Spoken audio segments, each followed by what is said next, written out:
இது உங்கள் டைனி. நாங்கள் வந்து போன வீடியோவே சொல்லியிருப்போம் ஒமான் நேஷ்னல் டே அன்றைக்கி வந்து நிறைய ஈவெண்ட்ஸ் நடக்கும்னு.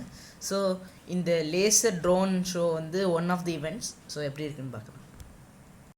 முதல்ல இப்போ என்ன வரப்போகுதுன்னா ஓமன் ஃப்ளாகு பாருங்க எவ்வளோ தத்ரூபமாக கொண்டு வந்திருக்கிறாங்கன்னு. இதுக்கு முன்னாடி நான் ட்ரோன் ஷோ பார்த்ததே இல்லை, இப்போ தான் ஃபஸ்ட் டைம் பார்க்குறேன். இப்போ அடுத்தது வரப்போகுது. இது என்னன்னு கெஸ் பண்ணிட்டீங்களா? சலாலாவில் இருக்கவங்களுக்கு மோஸ்ட்டாக தெரிஞ்சிருக்கும், இந்தியாவில் இருக்கவங்களுக்கும் சில பேர் தெரிஞ்சிருக்கும். கெஸ் பண்ண அவங்களுக்குலாம் அந்த ஆன்சர் கரெக்ட் தான். இது வந்து இப்போ கரண்ட் கிங்காக இருக்கிற சுல்தான் ஹைத்தம் பின் தாரிக்கோட இமேஜ்.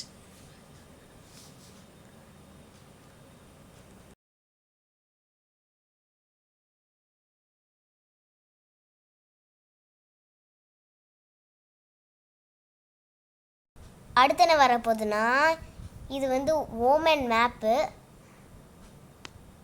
அரபிக்கில் எழுதியிருக்கு, நான் இங்கிலீஷில் மீனிங் சொல்கிறேன். We dedicate our lives for Oman and the people of Oman அப்படிங்கிறத அரபிக்கில் எழுதியிருக்கிறாங்க.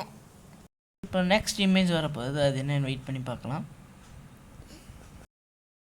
க்ரீனும் கீழே ப்ரௌனும் இருக்கிறது பார்த்தா வந்து இது வந்து ஒரு ட்ரீ தான். ஆமாம், நான் நினச்சது கரெக்ட் தான், ஃப்ராங்கின்சன்ஸ் ட்ரீ தான். இதை வந்து ஓமானில் வந்து ஒரு பயங்கரமான ஃபேமஸான ட்ரீனே அப்படின்னு சொல்லலாம். ஏன்னா இதை வச்சு சாம்பிராணி மேக் பண்ணுவாங்க. சாம்பிராணியை வந்து இங்கே லோக்கலில் போகூர் அப்படின்னு சொல்லுவாங்க. இந்த ட்ரீயில் இருக்க வுட்டு அப்புறம் அந்த அந்த வுட்டில் இருக்க எக்ஸ்ட்ராக்டை வச்சு சாம்பிராணி மேக் பண்ணுவாங்க. அதனாலே வந்து பயங்கரமாக ஃப்ராக்ரன்ஸ் கொண்டு இருக்கும். டூரிஸ்ட்லாம் இங்கே வந்து விரும்பி வாங்கிட்டு போவாங்க. ஸோ இந்த இமேஜை பார்த்தீங்கன்னா அந்த சலாலாவில் உள்ள ட்ரெடிஷ்னல் டான்ஸ். இப்போ வந்து நம்ம ஊரில் பரதநாட்டியம் இருக்க மாதிரி இங்கே வந்து ஒரு கத்தி மாதிரி இருக்கும், அதை பிடிச்சிட்டு வந்து ஆடுவாங்க.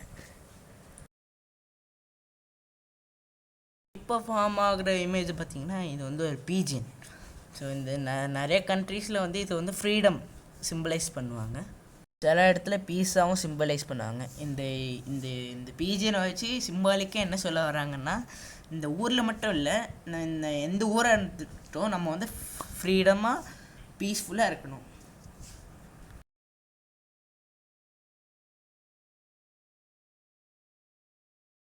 சரி, அவ்வளோதான். இந்த நேஷ்னல் டேக்குள்ளே இந்த நேஷ்னலாக இருக்கிறதெல்லாம் முடிஞ்சு இப்போ வந்து ரேண்டம் டிசைன்ஸாக இருக்கும்.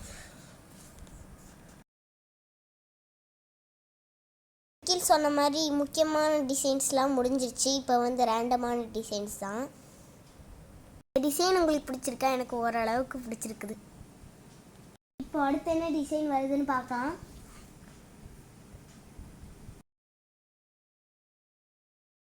வாவ், பார்க்க ஹார்ட் மாதிரி இருக்குது, பார்ப்போம். நான் சொன்ன மாதிரியே ஹார்ட்டு தான், ஆனால் இன்னும் கொஞ்சம் கலர் இருந்திருந்தால் நல்லா இருந்திருக்கும், நல்லா அட்ராக்டிவாக. மொத்தத்தில் இந்த வீடியோ உங்களுக்கு பிடிச்சிருக்கும்னு நினைக்கிறேன். இந்த வீடியோ பிடிச்சிருந்துச்சுன்னா லைக் பண்ணுங்கள், ஷேர் பண்ணுங்கள், மறக்காமல் சப்ஸ்கிரைப் பண்ணிடுங்க. வாவ், நான் சொன்ன மாதிரியே நிறையா கலரில் வருது. இதே மாதிரி இன்னொரு வேறு நல்ல வீடியோவில் செஞ்சுக்கிறோம். Tata bye bye, see you.